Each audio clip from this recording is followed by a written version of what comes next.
When Stephen Mills was 13, the director of his summer camp groomed and then repeatedly molested him over the next 2 years.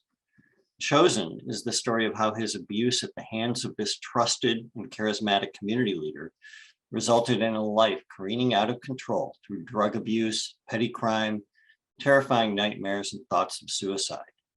In his book, Stephen takes us on a harrowing journey of one man's survival and ultimate quest for justice. Publishers Weekly has called the book a searing testament to human resilience, and Kirkus Reviews calls it a vitally important book for fellow survivors and anyone seeking justice for victims. Chosen is due to be released to Kindle and in print on April 26th. Also joining us is Marci Hamilton, the founder and CEO of ChildUSA, a nonprofit academic think tank dedicated to improving laws and public policy to address child abuse. She is the Fels Institute of Government Professor of Practice and a resident senior fellow in the program for research on religion at the University of Pennsylvania. Professor Hamilton is a leading expert on clergy sex abuse and has been invited to testify and advise legislators in every state on Statute of Limitations reform. She has filed numerous pro bono amicus briefs for the protection of children at the United States Supreme Court and at the state level.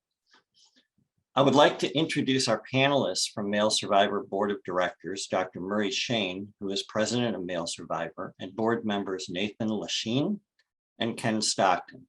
My name is Lee Friedman, and I am also a board member. And Stephen, I'd like to start with you. Keeping in mind that the book has not yet been released, I was struck in the pre-release with the direction of the journey you took from seeing your abuser, Dan Farinella, as, quote, a good person with a bad problem, to feeling consumed by rage. The topic of forgiveness often comes up in the discussion forums at Male Survivor, and many survivors find themselves on a journey from anger to forgiveness. Your journey seems to have gone in a different direction, and yet it seems to have worked out for you. And I'm wondering if you can talk about that. Yeah, sure. Boy, you're going right for it. That's a that's a really wonderful question.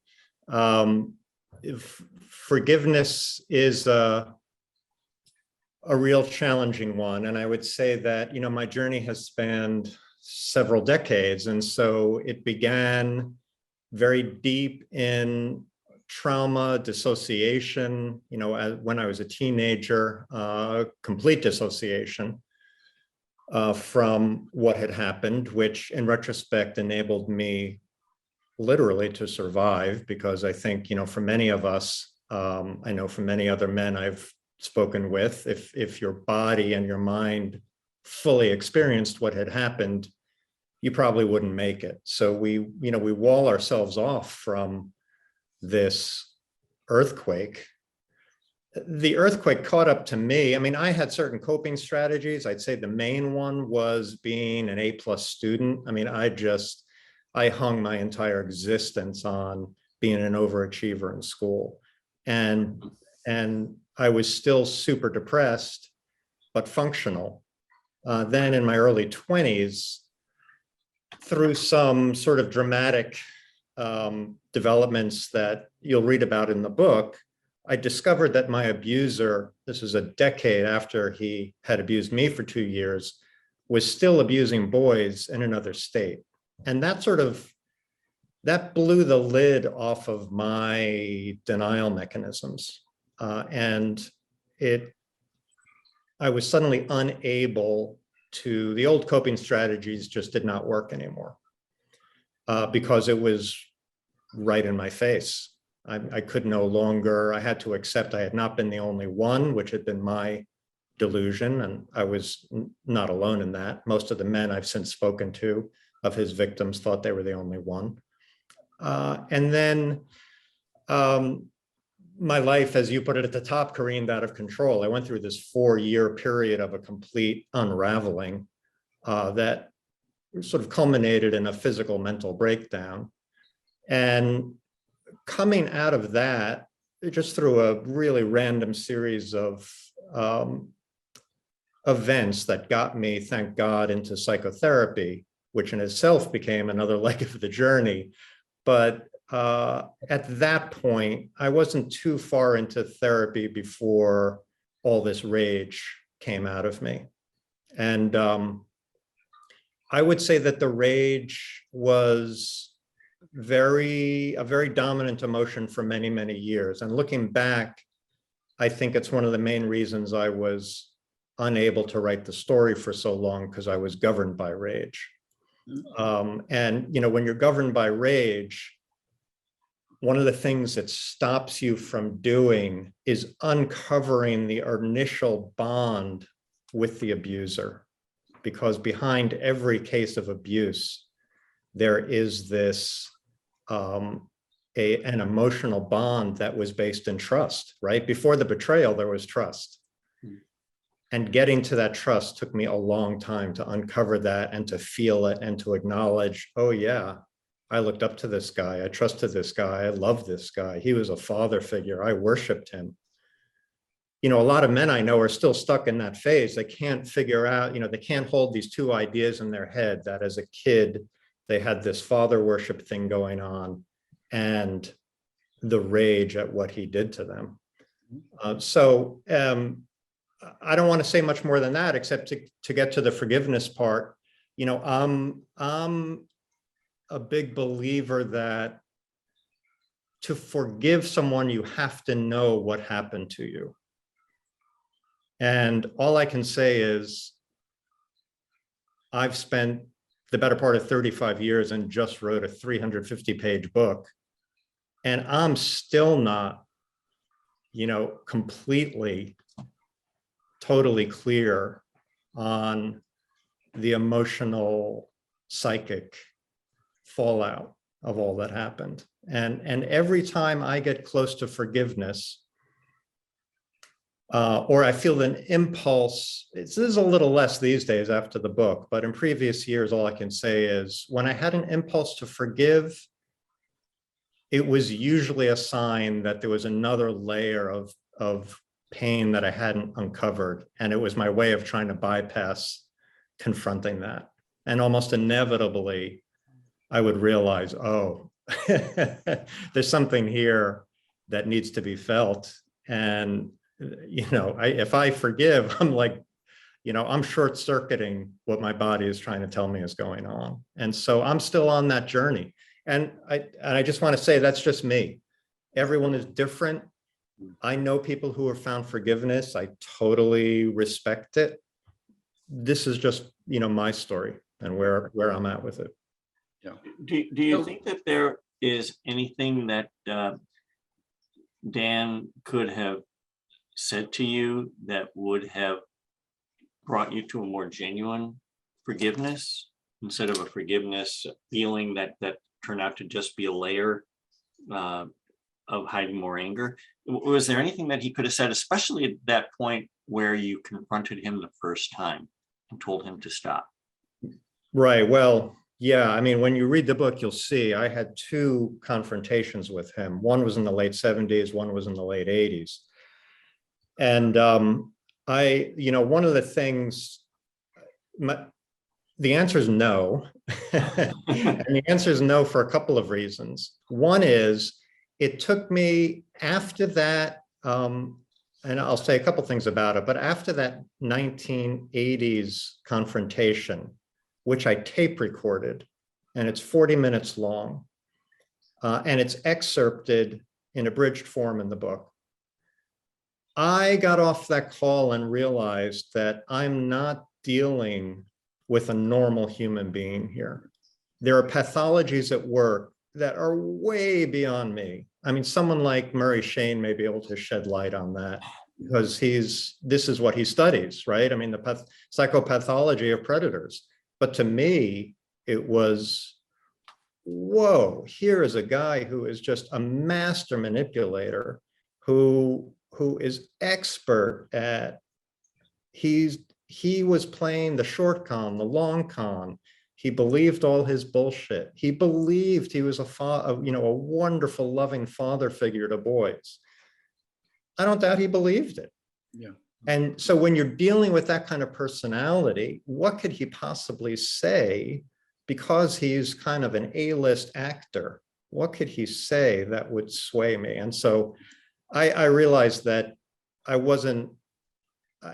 not dealing with someone, I don't want to say a full deck, because he functioned as very well as a professional social worker of all things. But I don't think there was anything.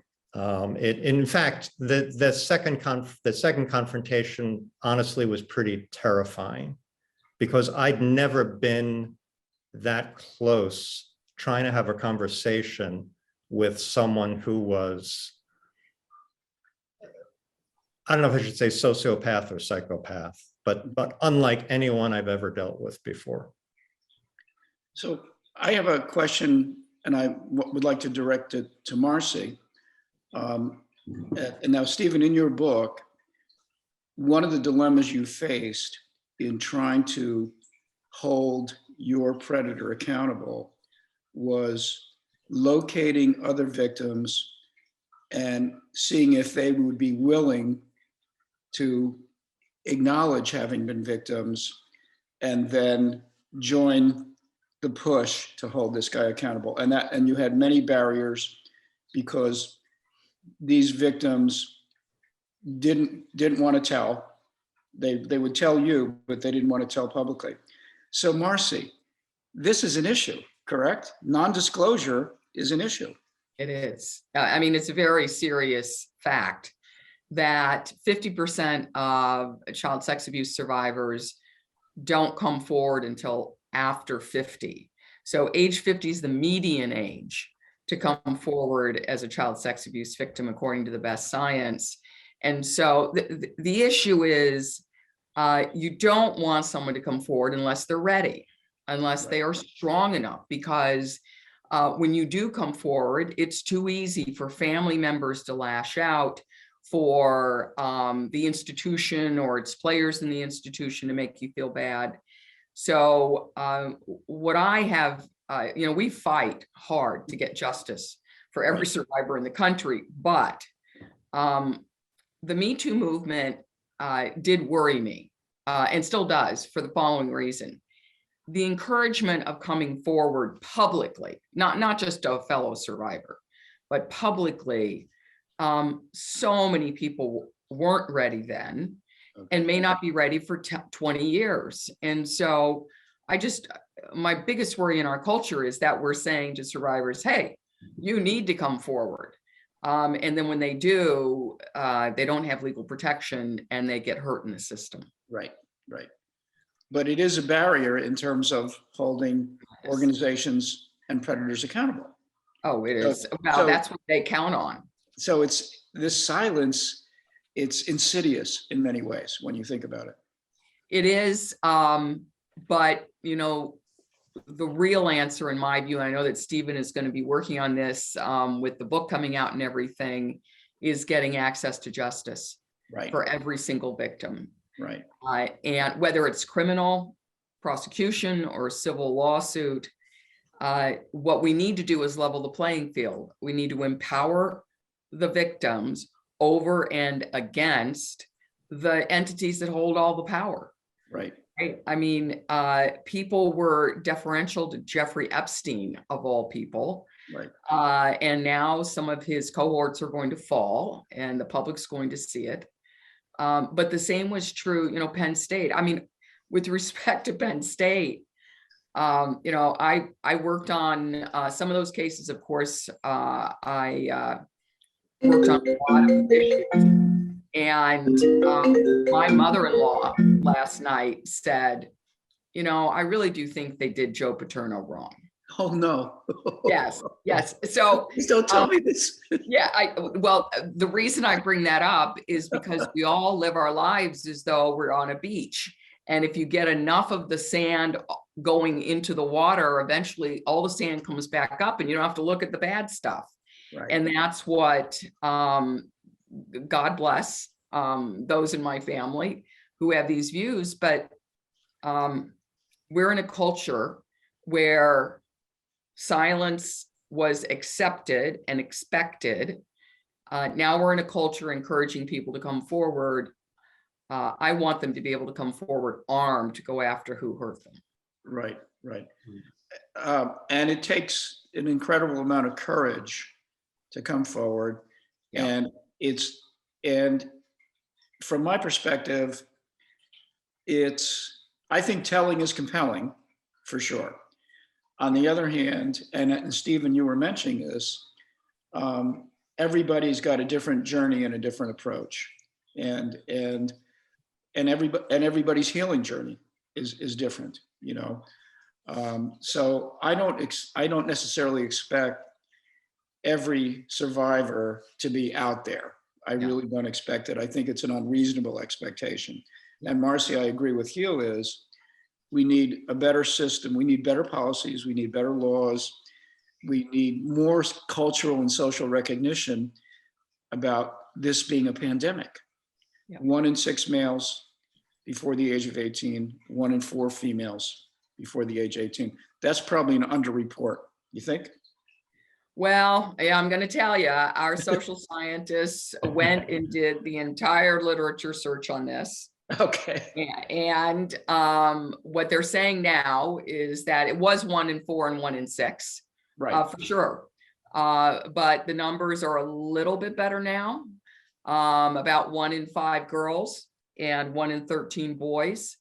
But that's, I think that's largely because we're getting some better reporting and we're getting some better analysis. So the social science was a black box 20 years ago on the things we don't take for granted that, you know, we know.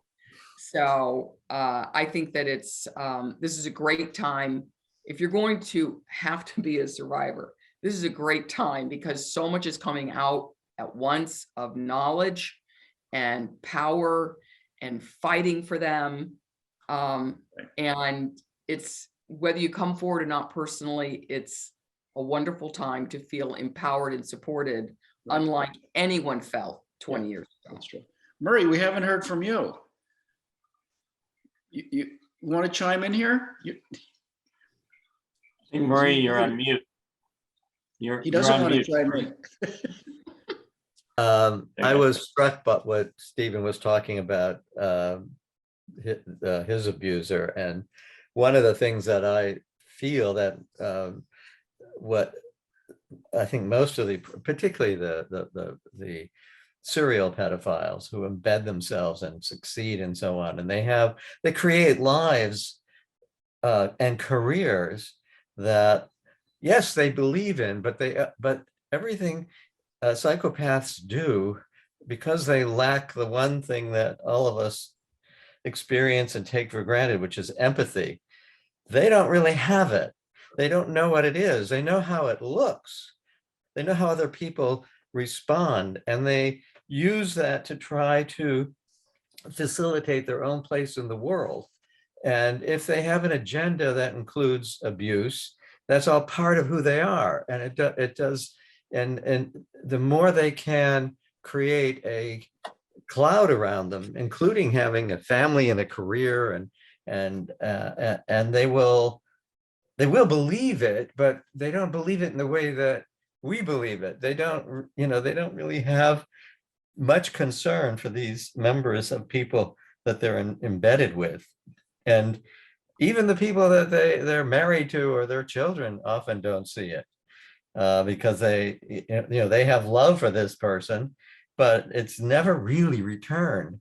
So confronting them and expecting them to feel contrite and remorse is absolutely a losing game. The only way that you can deal with them is you have to get them in trouble. You have to get them accountable, either in prison or whatever, which is why I think having the statute of limitations removed gives opportunities to really nail these guys in some way, and at least feeling that you've done it is more for the victim than the predator. He'll never feel guilt. They will feel bad that they were caught and that they were made to pay money or that they had to go to prison or whatever, but they don't really feel that they did anything wrong. Well, this might lead to another question for Marci, because I'm still a little unclear that with the statute of limitations and the realization that so many male abusers have so late in life, you're talking decades after the crime. How does that work? How do you actually, if you were to remove that limitation, and I know that New York State did it for a limited time, I think 1 or 2 years. How does that work with such stale evidence? Well, so the opponents are the Catholic bishops, the Orthodox rabbis, it depends on which state you're in, it's the Lutherans, the Methodists. They all use that line about stale evidence. But it's not stale evidence when you're looking for corroborating evidence. You can prove your case for one thing, if you find other survivors, just as Stephen did, it supports your case. If your life changed after the abuse, you became a less good student, or you became all of a sudden you're a kid that's trying to drink alcohol, or you've got drug problems, or you can't connect with your parents anymore. There are lots of indicators that an expert can look at going back and be able to say, the reason that this person had so many problems starting then would be attributable to the abuse. But then, of course, they have to have been registered at the school where the abuse occurred. They had to have attended the years that they say that the abuse occurred. So there's really plenty of evidence. But for me, if the one thing that everyone needs to understand is that perpetrators do not age out. They don't all of a sudden hit 50 and think, oh, I'm done with that. That was just a part of my younger life. They'll abuse into their 80s. So someone who was a victim, who's in their 50s now, if they come forward even out of statute, they may be helping a kid right now. So these serial predators like Murray was talking about, with this long line, it doesn't matter when you cut it off. It's possible that they're saving someone else. It's also possible that they were sharing children. And so there are other perpetrators in this whole lineup. So I really look at the statute of limitations movement as a righteous movement for the rights of children to be able to get justice for what they couldn't deal with. Right. Now, is there a lot of what you're speaking about is institutional abuse? What about abuse that happens that's not institutional? That may have been a neighbor or something like that. I guess that would be a little tougher. Well, the family cases aren't necessarily tougher.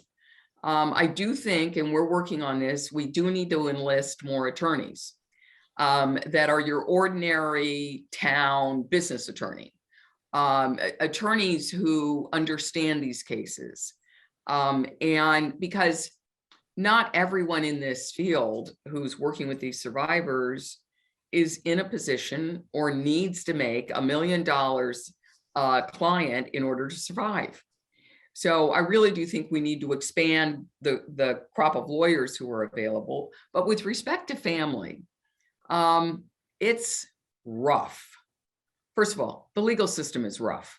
I'm not going to tell anybody that what we're doing is opening a door to a lovely spa vacation for anybody. It's rough. The other side is cruel. But you can get a lot of satisfaction suing a family member when the rest of your family stands behind you, or the evidence of the case proves that you're correct. So there are more family cases than you know about, because these are often the cases that in fact go under the radar. They don't get reported. But I started Justice Denied, which is, I'm the only crazy person who wrote a book about statute of limitations, but the opening is an email from a victim to me who said, I'm 45, I was sexually abused by my father. I finally sat him down, faced him and said, I know what you did to me, and now I'm going to sue you. And he looked at her and said, statute of limitations, buddy. So families keep very close track of statute of limitations, and so do institutions. So if we wipe them out, no one can think that they're ever going to get this kind of permanent cover. And also, Marci, you know, if you have a sophisticated attorney, which I did, he threatened to sue in spite of the statute of limitations. Right. And the defendant has to raise that as an issue. So then it becomes a public case. Right. Well, my abuser was paranoid about being exposed. So that strategy worked, but not very many attorneys, I think, will do that. No. And this Yeah, was well, some attorneys will, under certain facts, and especially the ones that you were in, right? So if the perpetrator doesn't want anything to go public, then you might well get some decent settlement. But I think for the institutions, and by the way, I view the family as an institution in this arena. right. It wraps around the victim just as difficult a way. If anybody's read Steve Rubino's Act of Faith, it is a remarkable tour de force about the family wrapping around the victim and the perpetrator in a horrific way. So where are we? You know, we're close to getting justice for, I would say, about 40 to 45% of the victims in the United States. But we're not going to stop until our goal is what Vermont, Maine, and Guam have done: completely eliminate any deadline backwards or forwards, and just take that out of the case. And Marci, I want to call attention to your website, which for those who want to check criminal and civil statute of limitations state by state, there's a wonderful, it's a ChildUSA has this wonderful thing, and it has high value to anybody in the survivor community. And I know people use it all the time, and I value that it's there. I have a question, a statement actually that responds to your book, Steve, and also relates to you, Marci. But I think one of the values of your book, besides it being so intensely personal and describing your healing journey and all the harm you endured and your ultimate vigilance and resilience to heal and to continue healing. But besides that, I think another value of your book is so much of the focus on sexual abuse has focused on religious groups. And yet I think there are many other entities that in effect are magnets for serial pedophiles, Boy Scouts, camps, schools.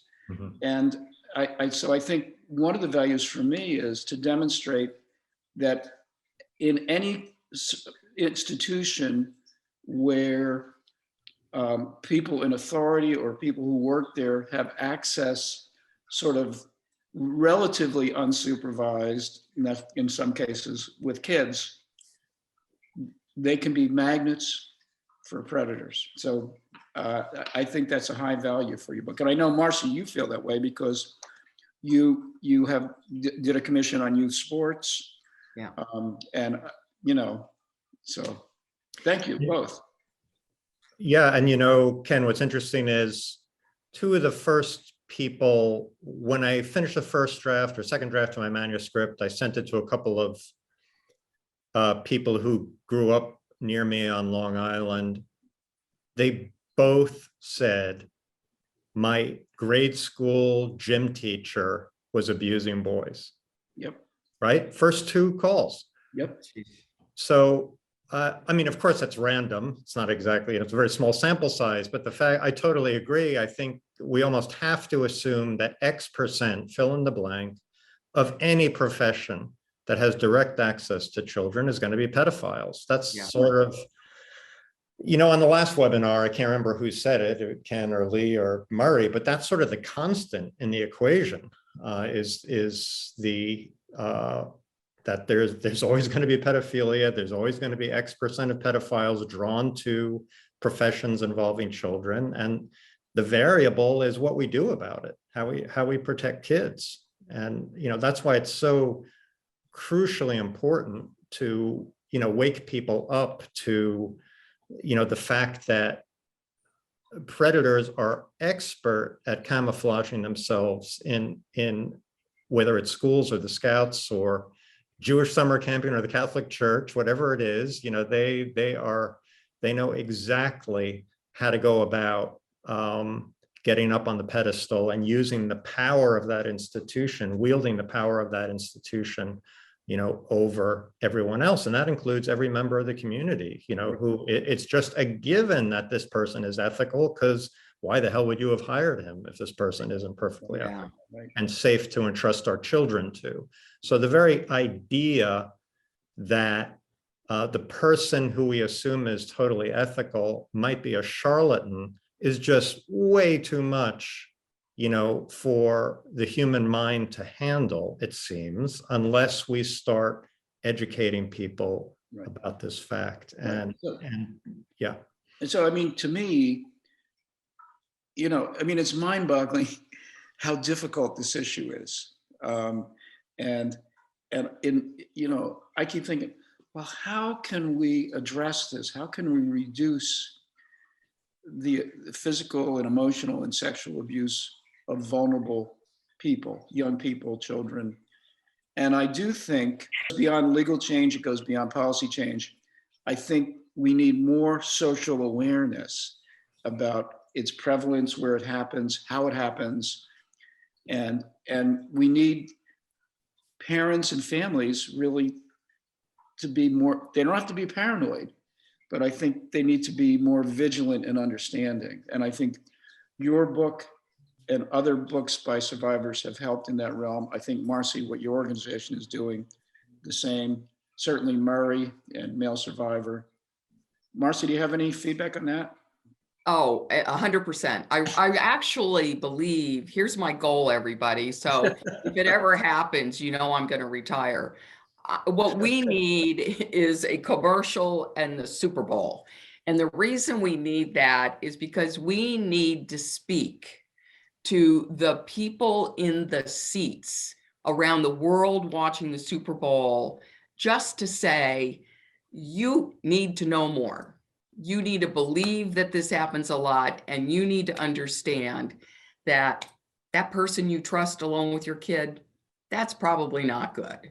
And then send them off online and on and on and on. So a huge ask, but we will not get the kind of prevention we need. ChildUSA has designed what's called the gold standard, which we are asking insurers and teams, professional teams, to adopt.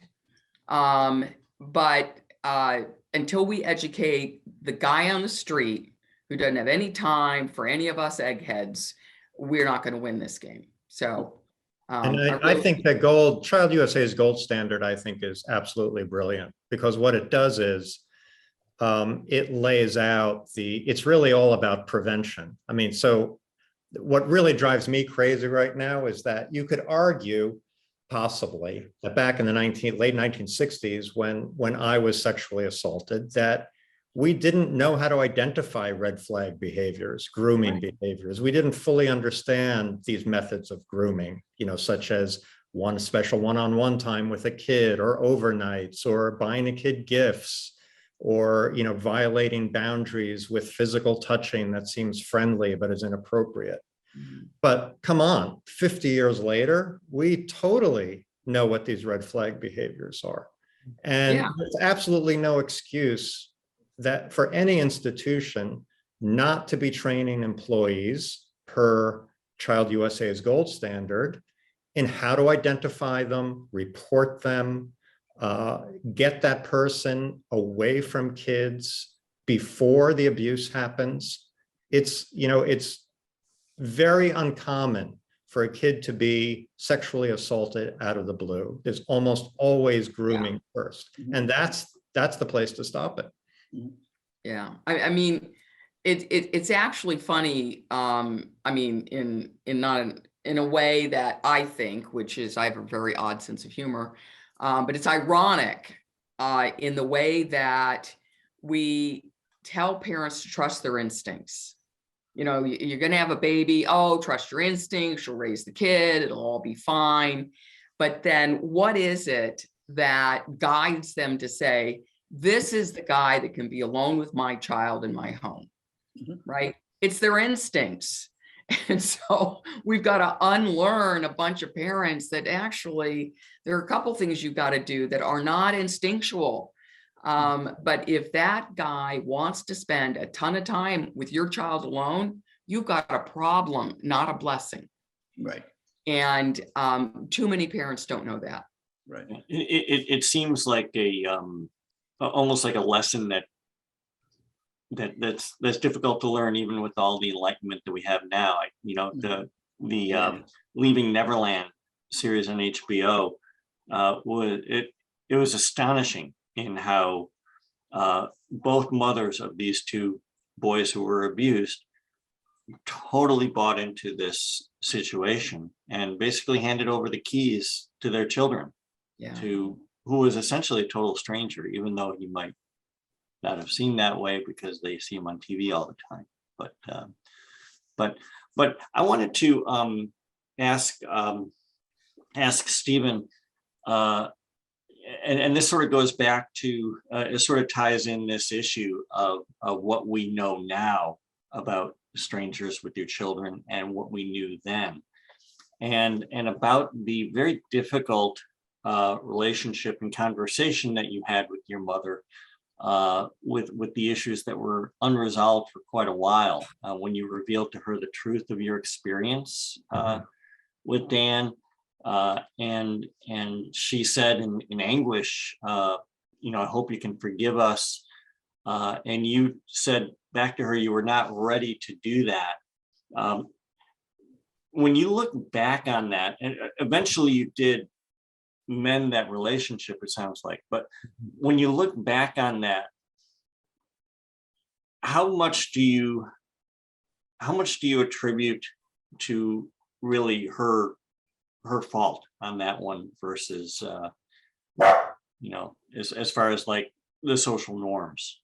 Oh, well, I think, by the way, one interesting thing about that, just because having just mentioned Leaving Neverland, we sort of put Michael Jackson in a special category, which is unlike anything else. But in fact, when you read the book, the way my mother related to this social worker, and because she worshiped social workers and worked in the social work realm, was very similar to the way the mothers of these kids viewed Michael Jackson, and very similar to the way that many Catholic mothers view priests, right?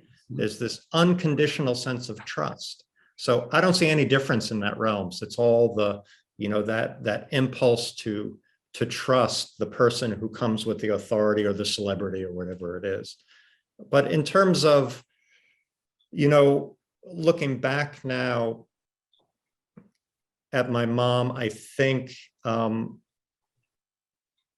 she had parental responsibilities and she failed. I mean, that's just in the sense of I was the child, she was the parent. And for whatever reason, which are many and deep, I think, she failed in those responsibilities, which was devastating for her and for me. Right.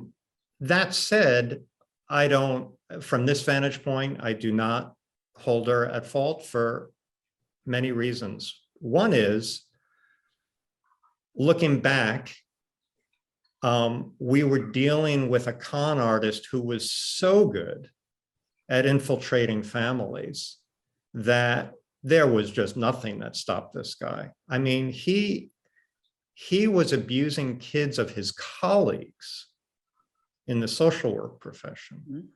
So that tells you just how brazen and effective he was, right? Mm.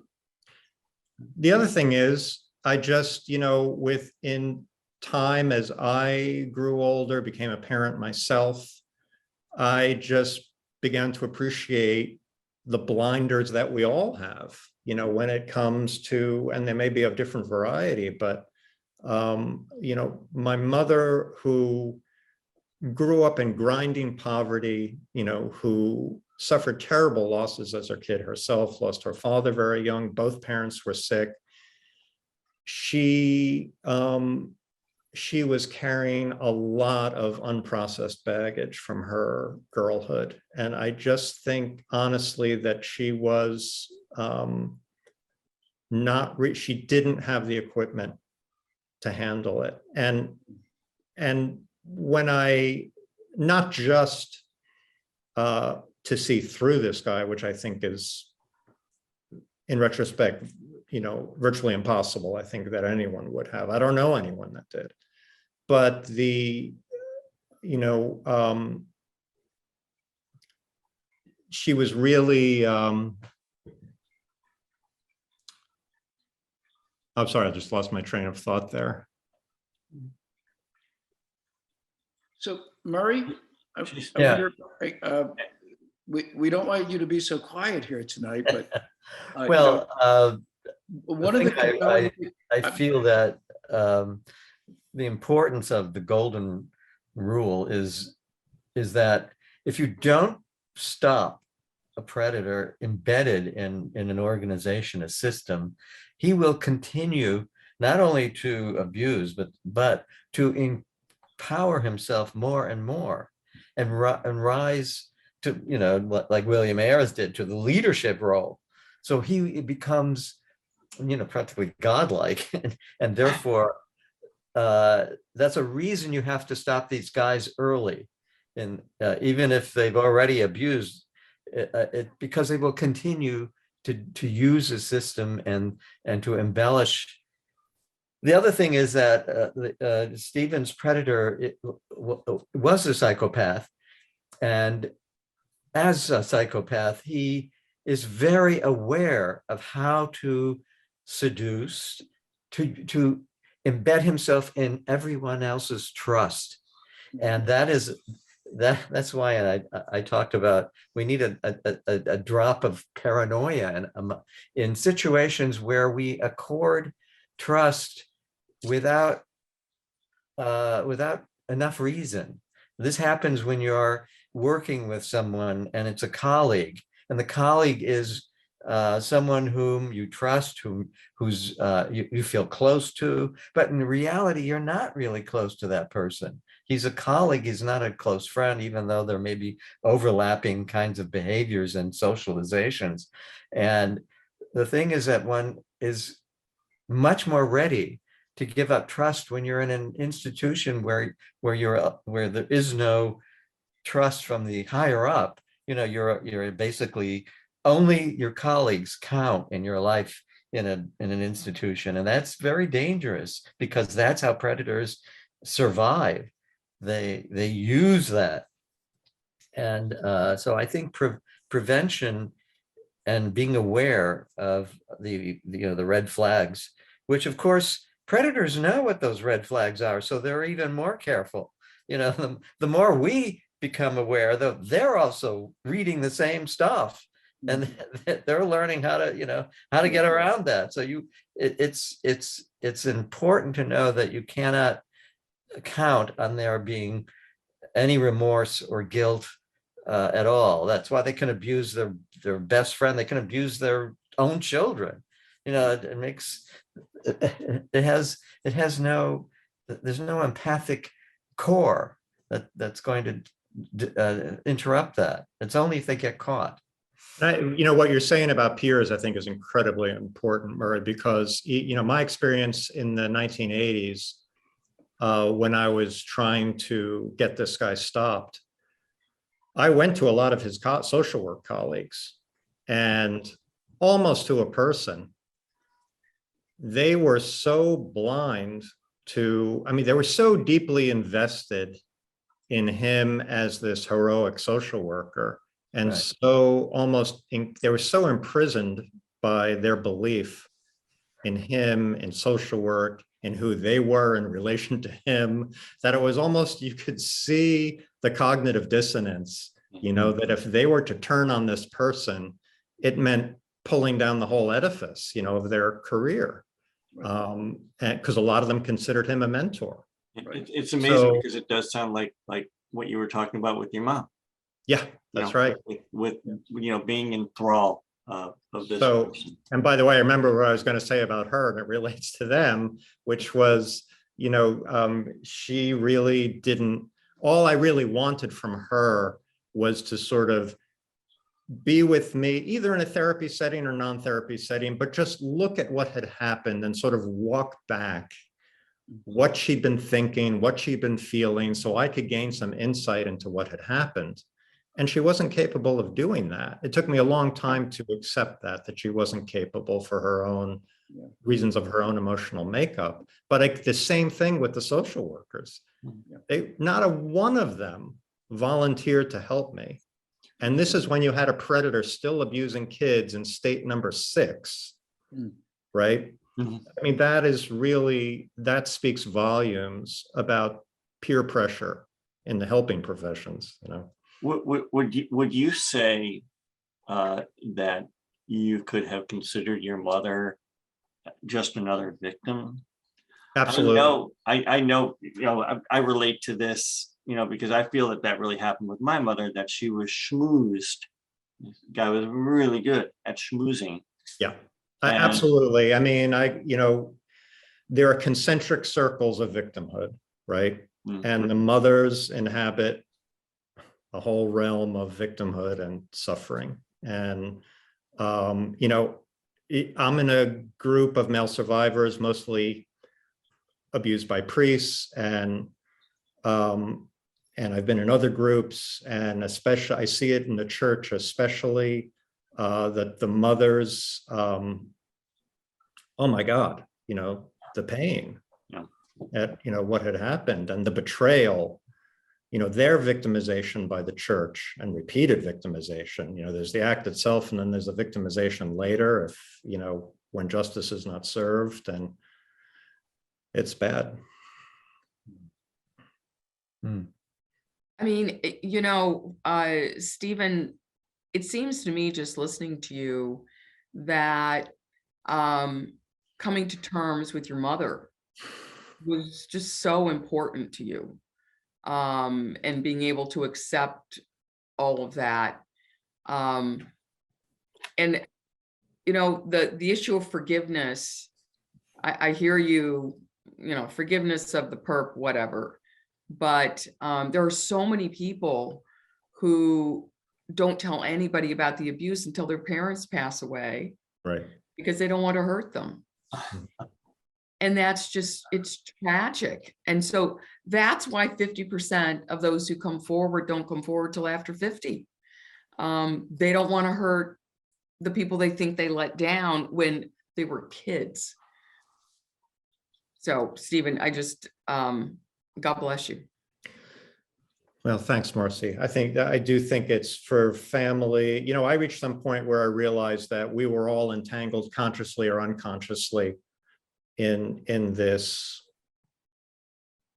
prison of a lie, that had been, my experience was from the moment you're sexually abused, you start living a lie. Right. Your whole life is a lie. It's keeping a secret. I mean, that's a full-time job, keeping a secret when you're a kid. Yeah. And so that dominates the household, even if other members of that household aren't privy to it. It changes everything, right? And so I think blowing that up that was hugely important to me, but I know how hard it is. And I know plenty of people who haven't or can't or won't. And I respect that too. And by the way, I just want to mention on the issue of forgiveness, because I did want to clarify this. While I don't feel forgiveness, as I understand forgiveness, for my abuser, I have had compassion for him. I've had moments of insight where I could imagine how horrific it must be to be enslaved by that kind of compulsion. I mean, we're talking about a guy whose entire life was run by this twisted sexual compulsion. I mean, when I look at the number of victims right? That he was abusing in a single summer. It's you have to start really imagining all the time energy, psychic energy, everything is channeled toward meeting that compulsion, and it must be just horrific. I can't imagine. And so I feel for that person, you know, whoever that is, but forgiveness, no. So So Stephen. you can feel empathy, I'm sorry. but not necessarily, Ironically enough. huh? Ironically enough. Yeah, and but I can understand that, you know, and I know that that I felt that with my abuser, but the forgiveness piece of the puzzle, I resolved by saying, I think that the forgiveness you're looking for is going to be looking in the mirror and seeing if you can. Well, and ironically and sort of tragically, you know, empaths make great victims. I think that's one of the things. I mean, Murray could speak to this, but I think Murray probably has more insight into. But I know with my abuser, he definitely targeted very empathic kids. I know that because I'm in touch with a lot of these victims 50 years later, and I see what kind of people they are. You know, they're just incredibly sensitive, empathic men. You think that they Yes, were empathic exactly. before they were not as a result of the abuse, but I that was think just that's what they were part made of, he understood, he was amazing at manipulating sensitive kids and also their sense of guilt and responsibility and All obedience. those, it's true, all those emotions of empathic awareness, trust, need, those are the things that predators look for and develop a connection to. And it's not because they feel the empathic for the kid, it's just that they know this is a way that they can cultivate a relationship with him. And so it's in a sense, they always look for kids who are in some sense vulnerable to them. And those are the ones they kind of hone in on. And they use the empathy and the trust and the need of a child to create a relationship. And that's where the tragedy is. Here are these very great kids who are in some sense fodder for the predators, as opposed to kids who are more cut off and who are, you know, more sort of independent and on and on. They're less likely to be lured in or targeted, and that's exactly what predators do. They look at the whole realm of who's there, and they're very aware of these kind of emotions in others that they don't really have, but it's for them, it's a doorway into controlling and conning the person. That's really what their goal is, because that's the only kind of relationship they can have. All humans, I think, crave social connection. Predators, psychopaths particularly, need to have relationships, but they can only have relationships where they're in control. And when there's a sexual desire for a child, then it just illuminates their need to find the right kids, and they're very good at it, and they get better over time. This is why they have to be stopped. You know. But Stephen, one of the compelling issues in your book is the depth of the harm that you suffered at the hands of this predator. Mhm. And I know, Murray, you've treated any number of victims, and I think there is not uniform understanding about the lifelong harms, pain, and suffering caused by sexual abuse. Can you comment on that, Murray? well, yes, it's because I think Stephen pointed out when he said that when you live a lie, your whole sense of yourself is so altered, and you're so alone with that depending on what your support system provides and what you yourself can somehow create for yourself, the danger is you can lose track of who you are, where you're going, and because you've been unmoored. And don't forget that boys, even today, are trained not to have empathy, not to suffer if they're beaten up or if they're harmed, or not to, boys are expected to be little warriors. And so all of the feelings that kids have are not allowed to be expressed. And so when someone comes along and sort of feeds on that, the kid is more open. He's open up to that. So, and once he's open and then betrayed in that way, you no longer can count on your facilities to cope with other people. And so I think it's very damaging, and people spend, unfortunately, years suffering and trying to work through this. And, if they're lucky, they get to therapy, but it's usually not until they're their mid-30s. Almost every man I've ever had, including some who came in with other kinds of problems, depression or anxiety disorders or whatever, and then you take a history. Oh yeah, I was abused by my uncle from age 5 to 10, but it didn't affect me. And that's where, that's where a lot of men, get into trouble, because they're not even aware that they can remember the things that happened, but it didn't affect them. They're not supposed to have been affected. So, they block that out, and, their life, sort of unwinds. And I've seen that so many times, and it's just, it's sad, but it's fortunate that they came into therapy, because that's the one thing that can really help people heal is telling your story to someone who will totally listen without any judgment, and will, and I think that makes a huge difference. But not everybody avails themselves of that or can, So, there's. It's one of the tragedies, right? I mean, if we could make sure that every survivor had a therapist going into a legal case, Yeah. it'd be in such a better shape. Yeah. Because then you've got the motivation to come forward and the psychological strength and support in the background to help you through it. That's really, but there are not enough therapists trained in this universe to do what needs to be done in this country. No. And it's very hard therapy to do. Yeah.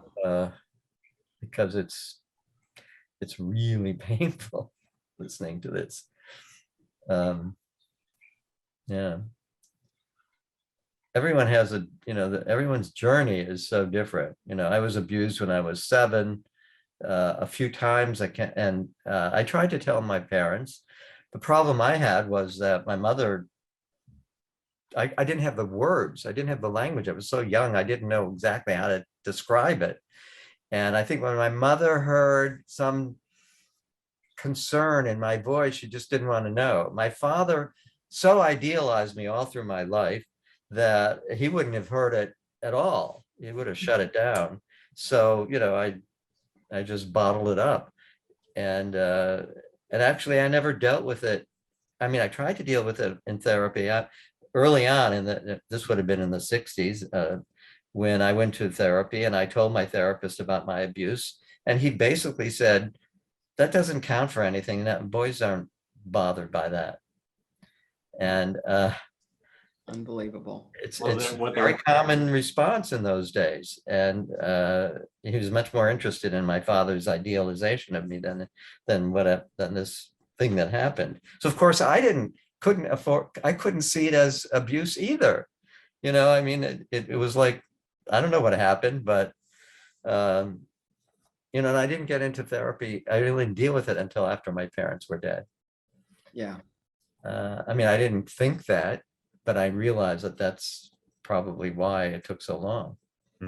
I told my mom when she was in her late 80s, which would have been 4 to 5 decades after the abuse happened. And I felt compelled to tell her, because there was going to be a feature story in the Philadelphia Inquirer about my journey. So I didn't want her to hear it from a neighbor before she heard it from me. And she was very hurt, but she believed what I said. And she's in her first statement out of her mouth, she said, "Where is he? I want to kill him." which felt pretty good. Yeah. And I also believe that she understood that there might have been something wrong in this relationship. In fact, before my predator took me on a trip, she sat down with my predator and asked him, "Are you a good person?" And the underlying message was, really, are you a predator? And of course, he was a good person, much like Dan was a good person with Steve. Yeah. Yeah, I'll tell you one story that was so typical. I had a patient who was in his mid-30s, married, and when his brother-in-law disclosed that he had been abused by his minister, my patient suddenly remembered that he was abused for a year when he was an altar boy by this very sadistic priest from Poland, actually. His mother worked for the church. They were extremely religious. They went to mass every day. And he was afraid if he told them, it would destroy their religion. Also, he was afraid his father would kill the priest because his father had interceded with when there was another pedophile in the neighborhood, and the father beat him up. So he was afraid his father would kill the priest. So he didn't tell them. So one of the last stages of the therapy with him was I said, "You have to tell your parents, bring them in." So he disclosed in the therapy session that this happened. And the first thing his parents said to him is, "Why didn't you tell us?" It could have saved him at least some years of terrible problems. But that's kind of why I think somebody brought up, what is there a way to deal with families? I think anyone who's been in therapy and whose parents are still alive should bring them in. A therapist should have them come in. I think the parents need to be able to deal with their role, whatever it was. And I obviously that you tried that, Stephen, and it didn't quite work, but at least something happened, I guess. I don't know. At least you came to realize the limitations your mother had. And it wasn't that she was withholding from you, I guess.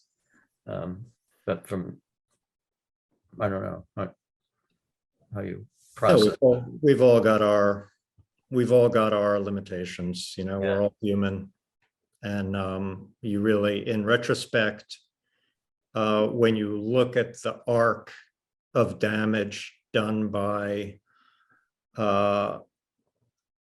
a predator who's had countless victims, it kind of boggles the mind and gives you really a kind of frightening but healthy respect for what such a person is capable of. I mean, because most of us function on the basis of trust.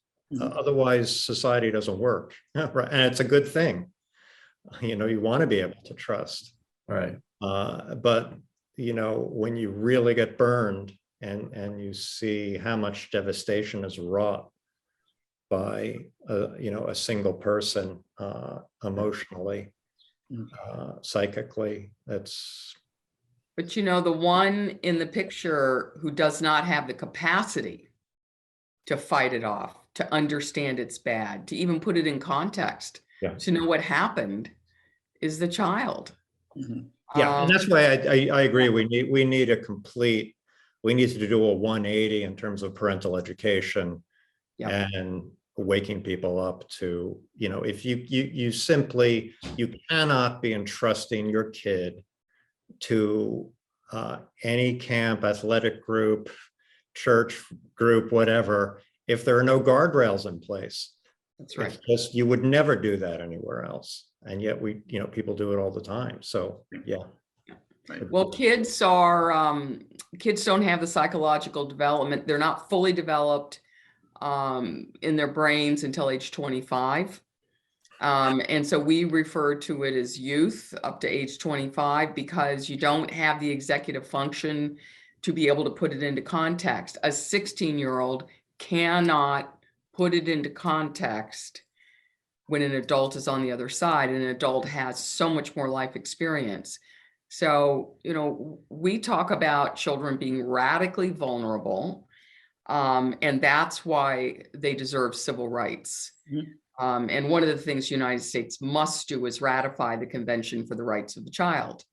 Our children don't have rights except a smattering under the Constitution, and it's because we're not signatories.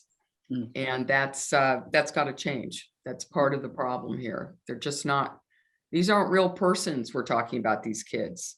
They're just sidekicks for adults. That's what we're trying to change. Right.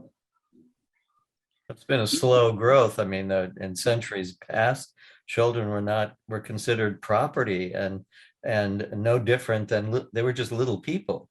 And Well, but yeah, the last century, they were literal property of the dad, not the mom, the dad, and they were labor property. And the truth is, we've come a long way since then. we have a long way to go. But I always like to point out that the first society for the prevention of cruelty was for animals. The Children's Society for Prevention of Cruelty came after that. So, yeah. There you go.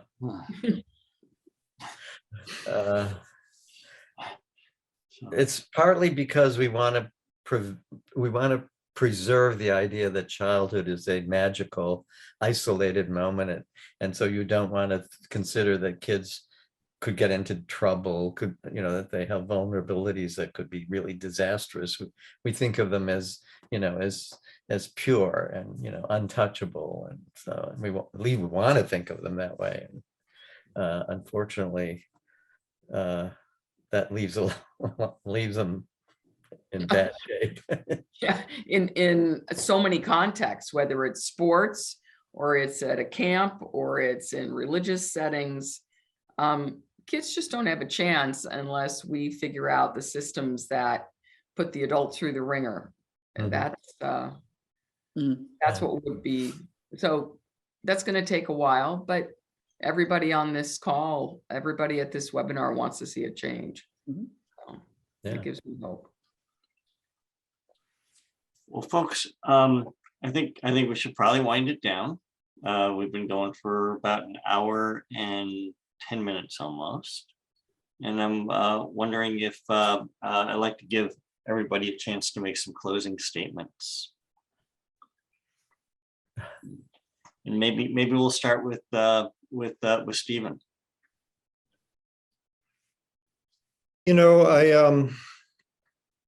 I'm very focused on the advocacy side right now. It's interesting. Once the book was done, maybe it's partly Marci lighting a fire under me, but I really completely, and I've spent my adulthood in public interest advocacy, so I guess it comes naturally. But I really believe that survivors have to hang together to press for the kind of changes that we've been talking about. I think when I look back at what wasn't there when I was trying to get justice in the 1980s versus now, it's astonishing. So I'm so amazed at how much progress has been made. I mean, back then you couldn't get like the FBI to give you the time of day, not that their record has been particularly stellar as of late either, but the fact is law enforcement is much in general more responsive to these things. There is the change in the statutes of limitations, thanks to Marci and others who have fought so hard over the last decade, has made an enormous difference. And I really believe I now have a case under the Child Victims Act in New York, thanks to the work that Marci and others did to win a look back window there for people like me whose abuse happened decades ago. This has given me a second shot at justice. And that's hugely important to me. And I want every survivor in every state to have that opportunity. So I really urge people to I'm going to, when the book is out, have a take action webpage on my site that would enable you to go to the legislative arm of ChildUSA and see what's going on in your state legislature and take action. And I hope that people will do that, because, you know, if we don't do it, who will? Thank you. Marci? You know, I want to end with hope. I do think that we're going to change the world. We are changing the world. And I would request that you take a few minutes, go to our site and read the Game Over Commission report. And if it's long, it's a bunch of academics, right? So you don't want to read all of it, but read page 50 and 51. And that is the outline of everything that we think needs to be done for the category of child elite athletes. And the reason I want you to look at that is because that can then be applied in every other context. So, and I'll give you hope, because we have spoken to so many members of Congress that have read the report, have read the recommendations, and are determined to make it a better world. So, but let me close on one thing. Read Stephen's book.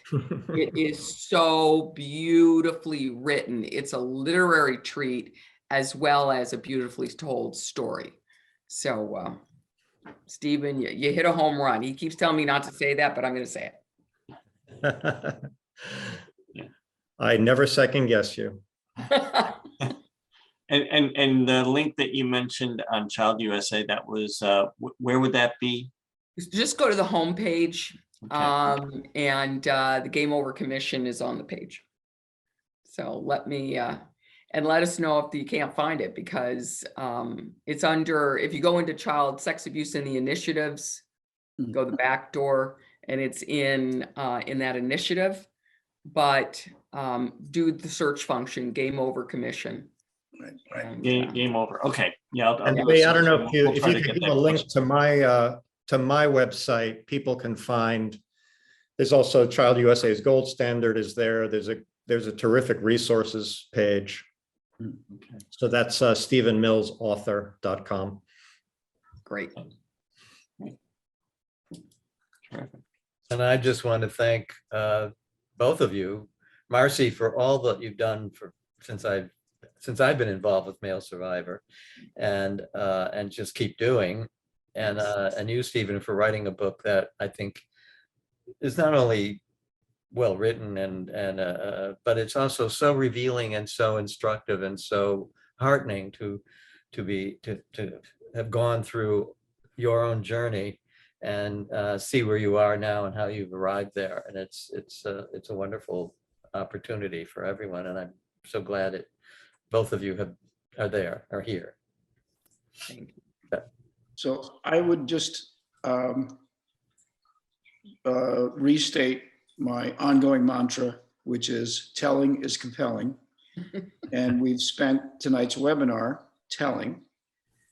And I also want to endorse Stephen's advocacy, because I think converting our anxiety and our pain and our suffering now to being connected to the survivor community and going forward to push for change is very critical. And I'm invested in that too, as a member of Male Survivor and as an individual in my own community here in Ann Arbor and in Michigan, which seems to be the global center of sexual abuse in sports these days, MSU and University of Michigan. But thank you very much for everyone tonight. Very energizing, very affirming, very relevant. Thank you. And I don't want to forget the board member in the background of all this, who's handling the chat, and that would be Nathan. And just wondering if Nathan had any parting comments. I think it's just powerful of the connectivity that we all have to each other, and finding your own pathway and your own truth and making your voice heard. So it's a privilege and honor to be with both of you. tonight, Marci and Stephen. And I'd like to echo that too. You know, the book absolutely floored me emotionally. It resonated deeply. It's going to be something that's going to be quite valuable, especially for other survivors, for people who are working through this, through their own issues at any stage. So I do thank Stephen. I thank Marci for joining us, and this this webinar will we are going to be posting it probably within a week to our webinar page. That's webinarofrecovery.org, and I thank everybody for coming. Thanks for having us, Lee. Thanks so much.